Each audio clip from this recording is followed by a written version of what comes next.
اللہ الرحمن الرحیم۔ السلام علیکم ورحمۃ اللہ وبرکاتہ۔ اللہ تعالیٰ نے رسول اکرم صلی اللہ علیہ وآلہ وسلم کو سارے جہانوں کے لیے رحمت بنا کر بھیجا تھا۔ حضور اکرم صلی اللہ علیہ وآلہ وسلم کی رحمت سب کے لیے عام تھی۔ دوست، دشمن، کافر، مسلمان، مرد، عورت، بوڑھے، بچے، ہر ایک پر آپ صلی اللہ علیہ وآلہ وسلم رحم کرتے تھے۔ کسی کو مصیبت میں مبتلا دیکھ کر آپ صلی اللہ علیہ وآلہ وسلم کا دل بھر آتا تھا اور آپ صلی اللہ علیہ وآلہ وسلم اس کا دکھ درد دور کرنے کی پوری کوشش کرتے تھے۔ آپ صلی اللہ علیہ وآلہ وسلم کے رحم و کرم اور شفقت و محبت کے چند واقعات ملاحظہ فرمائیے۔ ایک دفعہ ایک عربی دیہاتی مسلمان اونٹ پر سوار مدینہ منورہ پہنچے اور مسجد نبوی صلی اللہ علیہ وآلہ وسلم میں آ کر حضور صلی اللہ علیہ وآلہ وسلم کے پیچھے نماز پڑھی۔ نماز پڑھ کر وہ اپنے اونٹ پر سوار ہوئے اور بولے، اے اللہ مجھ پر اور محمد صلی اللہ علیہ وآلہ وسلم پر رحمت بھیج اور اس رحمت میں کسی اور کو شریک نہ کر۔ حضور صلی اللہ علیہ وآلہ وسلم نے ان کی دعا سن کر صحابہ کرام رضی اللہ تعالیٰ عنہم سے مخاطب ہو کر فرمایا، بتاؤ یہ شخص نادان ہے یا اس کا اونٹ؟ یعنی آپ صلی اللہ علیہ وآلہ وسلم نے ایسی دعا کو ناپسند فرمایا۔ سیرت النبی صلی اللہ علیہ وآلہ وسلم۔ ثمامہ بن اسال یمامہ میں آباد قبیلے بنو حنیفہ کے با اثر سرداروں میں سے تھے۔ وہ اہل مکہ کو غلہ بھیجا کرتے تھے کیونکہ مکہ کی زمین پتھریلی ہونے کی وجہ سے وہاں غلہ پیدا نہیں ہوتا تھا۔ ثمامہ کے مشرکین قریش سے گہرے تعلقات سے اور وہ بھی ان کی طرح رسول اکرم صلی اللہ علیہ وآلہ وسلم کے سخت دشمن تھے۔ ایک روایت کے مطابق حضور اکرم صلی اللہ علیہ وآلہ وسلم کے خلاف ان کے بغض کی یہ کیفیت تھی کہ وہ موقع پا کر آپ صلی اللہ علیہ وآلہ وسلم کو شہید کرنے کا ارادہ رکھتے تھے۔ حضور اکرم صلی اللہ علیہ وآلہ وسلم اور آپ کے صحابہ کو بھی ان کی اسلام دشمنی کا علم ہو چکا تھا۔ فتح مکہ سے کچھ عرصہ پہلے حضور اکرم صلی اللہ علیہ وآلہ وسلم نے مجاہدین کا ایک دستہ گشت کے لیے نجد کی طرف بھیجا تو اتفاق سے ثمامہ بن اسال اس گشتی دستے کے ہاتھ گرفتار ہو گئے۔ مجاہدین نے انہیں مدینہ لا کر حضور اکرم صلی اللہ علیہ وآلہ وسلم کی خدمت میں پیش کیا تو آپ صلی اللہ علیہ وآلہ وسلم نے انہیں پہچان کر فرمایا، یہ ثمامہ بن اسال ہے، یمامہ کا رئیس، اسے مسجد کے ایک ستون سے باندھ دو اور اس کے کھانے پینے کا اچھی طرح خیال رکھو۔ عشاء کی نماز کے بعد حضور اکرم صلی اللہ علیہ وآلہ وسلم ثمامہ کے پاس تشریف لائے اور ان سے مخاطب ہو کر فرمایا، کہو ثمامہ اب کیا ارادہ ہے؟ یعنی اسلام سے عناد دشمنی ترک کرو گے کہ نہیں؟ ثمامہ نے جواب دیا، اے محمد صلی اللہ علیہ وآلہ وسلم، اگر مجھے قتل کرنا چاہو تو میں واقع واجب القتل ہوں، اگر رہا کرو گے تو مجھے احسان شناس اور شکر گزار پاؤ گے، اگر فدیہ لینا چاہو تو جو رقم طلب کرو گے پیش کر دوں گا۔ ان کا جواب سن کر حضور اکرم صلی اللہ علیہ وآلہ وسلم کوئی فیصلہ کیے بغیر تشریف لے گئے۔ دوسرے دن پھر ایسی ہی گفتگو ہوئی مگر حضور اکرم صلی اللہ علیہ وآلہ وسلم نے کوئی فیصلہ نہ کیا۔ تیسرے دن ایسی ہی گفتگو ہو چکی تو حضور اکرم صلی اللہ علیہ وآلہ وسلم نے حکم دیا کہ ثمامہ کو آزاد کر دو۔ حضور اکرم صلی اللہ علیہ وآلہ وسلم کے اس رحم و کرم کا ثمامہ پر ایسا اثر ہوا کہ مسجد سے باہر نکل کر انہوں نے کسی جگہ غسل کیا اور مسجد میں واپس آ کر مشرف با اسلام ہو گئے۔ اس کے ساتھ ہی بارگاہ رسالت صلی اللہ علیہ وآلہ وسلم میں عرض کیا، یا رسول اللہ صلی اللہ علیہ وآلہ وسلم، ذرا دیر پہلے تک کوئی آدمی میرے نزدیک آپ سے بڑھ کر مبغوض نہ تھا، نہ آپ کے دین اور شہر سے زیادہ برا کوئی دین اور شہر تھا۔ اب آپ صلی اللہ علیہ وآلہ وسلم سے بڑھ کر مجھے کوئی محبوب نہیں اور آپ صلی اللہ علیہ وآلہ وسلم کے دین اور شہر سے پیارا کوئی اور دین اور شہر نہیں۔ ثمامہ بن اسال رضی اللہ تعالیٰ عنہ قبول اسلام کے بعد وطن واپس گئے تو انہوں نے اعلان کر دیا کہ رسول اللہ صلی اللہ علیہ وآلہ وسلم کی اجازت کے بغیر غلہ کا ایک دانہ بھی مکہ نہیں جائے گا۔ اس کا نتیجہ یہ ہوا کہ مکہ میں غلے کی شدید قلت پیدا ہو گئی اور اہل مکہ بھوکوں مرنے لگے۔ اب انہوں نے بڑی لجاجت کے ساتھ صلہ رحمی کا واسطہ دے کر حضور اکرم صلی اللہ علیہ وآلہ وسلم کی خدمت میں پیغام بھیجا کہ ہم اناج کے ایک ایک دانے کو ترس رہے ہیں، آپ ثمامہ کو غلہ بھیجنے کی اجازت دے دیں۔ مشرکین مکہ آپ صلی اللہ علیہ وآلہ وسلم کے دشمن تھے، لیکن آپ صلی اللہ علیہ وآلہ وسلم کو ان پر رحم آ گیا اور آپ صلی اللہ علیہ وآلہ وسلم نے ثمامہ بن اسال کو پیغام بھیجا کہ ان لوگوں پر رحم کرو اور ان کو غلہ بھیجنا شروع کر دو۔ انہوں نے تعمیل ارشاد کی۔ سیرت ابن ہشام۔ حضرت شیبہ بن عثمان قبول اسلام سے پہلے اسلام کے سخت دشمن تھے۔ ان کا باپ عثمان بن ابی طلحہ غزوہ احد میں حضرت علی رضی اللہ تعالیٰ عنہ کے ہاتھ سے مارا گیا تھا۔ اس وجہ سے ان کی اسلام دشمنی میں شدت پیدا ہو گئی تھی۔ فتح مکہ کے بعد انہوں نے بظاہر رسول اکرم صلی اللہ علیہ وآلہ وسلم کی اطاعت قبول کر لی اور غزوہ حنین میں بھی اسلامی لشکر کے ساتھ میدان حنین میں پہنچے، لیکن ان کی نیت میں فتور تھا اور ان کا ارادہ تھا کہ موقع پا کر رسول اکرم صلی اللہ علیہ وآلہ وسلم کو شہید کر دیں۔ چنانچہ جب بنو حوازن کی تیر باری سے مسلمانوں میں انتشار پھیلا تو انہوں نے دیکھا کہ رسول اکرم صلی اللہ علیہ وآلہ وسلم میدان جنگ میں تنہا کھڑے ہیں۔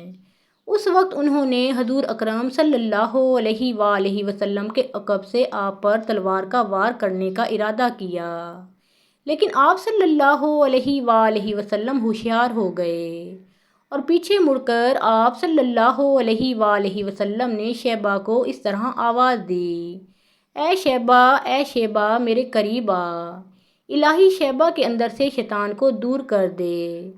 یہ آواز سن کر شیبہ مرعوب اور خوفزدہ ہو گئے۔ حضور اکرم صلی اللہ علیہ وآلہ وسلم کے قریب گئے تو آپ صلی اللہ علیہ وآلہ وسلم نے ان کے سینے پر ہاتھ مار کر 3 دفعہ فرمایا، الہی شیبہ کو ہدایت نصیب فرما۔ اس دعا کا یہ اثر ہوا کہ شیبہ اسی وقت سچے دل سے مشرف با اسلام ہو گئے۔ خود حضرت شیبہ رضی اللہ تعالیٰ عنہ کا بیان ہے کہ اس واقعہ کے بعد میرے سینے میں رسول اللہ صلی اللہ علیہ وآلہ وسلم سے زیادہ کسی دوسرے کی محبت نہ تھی۔ اسد الغابہ۔ راس المنافقین عبداللہ بن ابی بن سلول کا شمار تاریخ اسلام کے بدنام ترین افراد میں ہوتا ہے۔ اس شخص کا تعلق مدینہ کے قبیلہ خزرج سے تھا۔ وہ اپنے خاندان کا سردار تھا اور بڑا بارسوخ اور با اثر آدمی تھا۔ ہجرت نبوی صلی اللہ علیہ وآلہ وسلم سے کچھ پہلے مدینہ کے دونوں بڑے قبیلے خزرج اور اوس آپس کی خانہ جنگیوں سے تھک چکے تھے اور انہوں نے متفقہ طور پر فیصلہ کیا تھا کہ عبداللہ بن ابی کو اپنا بادشاہ بنا لیا جائے۔ اس کے لیے انہوں نے تاج بھی بنا لیا تھا، لیکن رسول اکرم صلی اللہ علیہ وآلہ وسلم کی مدینہ میں تشریف آوری اور اوس و خزرج کے کثیر التعداد افراد کے قبول اسلام نے فضا تبدیل کر دی۔ اب مدینہ کے مسلمان رسول اکرم صلی اللہ علیہ وآلہ وسلم کو اپنا سردار اور آقا سمجھنے لگے۔ یوں مدینہ کا بادشاہ بننے کی حسرت ابن ابی کے دل ہی میں رہ گئی۔ وہ اور اس کے 20 حامی مسلمانوں کے زور اور غلبہ سے مجبور ہو کر بظاہر مسلمان ہو گئے، لیکن بباطن اسلام اور رسول کریم صلی اللہ علیہ وآلہ وسلم کے دشمن بن گئے۔ اس کے بعد عبداللہ بن ابی نے اسلام اور داعیہ اسلام صلی اللہ علیہ وآلہ وسلم کو نقصان پہنچانے کے لیے جو سازشیں اور کارروائیاں کیں، ان کی بنا پر وہ راس المنافقین کے لقب سے مشہور ہوا۔ اس شخص کے بدترین اسلام دشمن کردار کے باوجود نبی رحمت صلی اللہ علیہ وآلہ وسلم نے اس کی کبر سنی اور بادشاہ سے محرومی کے پیش نظر اس کے ساتھ ہمیشہ رحم و کرم کا برتاؤ کیا۔ اس شخص کے اسلام دشمن کردار کی چند مثالیں ملاحظہ ہوں۔ نمبر 1، ایک دفعہ حضور اکرم صلی اللہ علیہ وآلہ وسلم اس کے محلے میں تشریف لے گئے تو اس نے سخت بدتمیزی کی اور آپ صلی اللہ علیہ وآلہ وسلم کو اپنے محلے میں آنے سے منع کیا۔ نمبر 2، غزوہ بدر کے بعد یہود بنی قینقاع کی بد عہدی اور سرکشی کی بنا پر حضور اکرم صلی اللہ علیہ وآلہ وسلم نے ان پر چڑھائی کی تو وہ ان کی حمایت کے لیے اٹھ کھڑا ہوا۔ نمبر 3، غزوہ احد کے موقع پر وہ اپنے 300 منافقین حامیوں کو ساتھ لے کر لشکر اسلام سے الگ ہو گیا۔ یوں حضور اکرم صلی اللہ علیہ وآلہ وسلم کے ساتھ صرف 700 مجاہدین رہ گئے، جبکہ قریش کے لشکر کی تعداد 3000 تھی۔ نمبر 4، غزوہ بنی نذیر 4 ہجری میں اس نے کھلم کھلا یہود بنی نذیر کی حمایت کی۔ نمبر 5، غزوہ بنی مستلق کے موقع پر اس نے مہاجرین کے خلاف زہر اگلا اور گھٹیا قسم کی اشتعال انگیز باتیں کرتے ہوئے اعلان کیا کہ مدینہ پہنچ کر ہم مہاجرین کو اس شہر سے نکال دیں گے۔ اسی غزوے سے واپس آتے ہوئے اس نے ام المومنین حضرت عائشہ صدیقہ رضی اللہ تعالی عنہا پر شرمناک جھوٹی تہمت لگائی، جو حضور اکرم صلی اللہ علیہ وآلہ وسلم اور ام المومنین حضرت عائشہ صدیقہ رضی اللہ تعالی عنہا کے لیے سخت اذیت کا باعث ہوئی۔ نبی رحمت صلی اللہ علیہ وآلہ وسلم کی شان رحم و کرم دیکھیے کہ آپ صلی اللہ علیہ وآلہ وسلم نے کسی بھی موقع پر عبداللہ بن ابی کو کوئی سزا نہ دی۔ غزوہ بنو مستلق کے بعد حضرت عمر فاروق رضی اللہ تعالی عنہ نے اس کے منافقانہ طرز عمل کی بنا پر حضور اکرم صلی اللہ علیہ وآلہ وسلم نے اس کو قتل کرنے کی اجازت چاہی، تو آپ صلی اللہ علیہ وآلہ وسلم نے یہ فرما کر اجازت دینے سے انکار کر دیا کہ ایسا نہ کرو، لوگ کہیں گے کہ محمد صلی اللہ علیہ وآلہ وسلم اپنے ساتھیوں ہی کو قتل کرا رہا ہے۔ عبداللہ بن ابی کے بیٹے کا نام بھی عبداللہ تھا۔ وہ سچے اور پکے مسلمان تھے اور اپنے والد کے برعکس دین حق کے مخلص شیدائی اور رسول اکرم صلی اللہ علیہ وآلہ وسلم کے جان نثار تھے۔ خود انہوں نے منافق باپ کو قتل کرنے کا اذن مانگا، لیکن حضور اکرم صلی اللہ علیہ وآلہ وسلم نے ان کو ایسا کرنے سے روک دیا۔ 9 ہجری میں غزوہ تبوک کے کچھ عرصہ بعد عبداللہ بن ابی مر گیا۔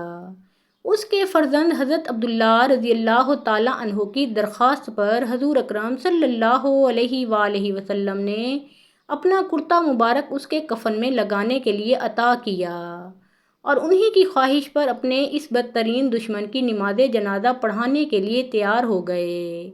اس موقع پر حضرت عمر فاروق رضی اللہ تعالی عنہ نے عرض کیا، یا رسول اللہ صلی اللہ علیہ وآلہ وسلم، کیا آپ صلی اللہ علیہ وآلہ وسلم اس شخص کی نماز جنازہ پڑھیں گے جو فلاں فلاں موقع پر یہ کارستانی کر چکا ہے؟ مگر حضور اکرم صلی اللہ علیہ وآلہ وسلم ان کی باتیں سن کر مسکراتے رہے، پھر اس کی نماز جنازہ پڑھا دی۔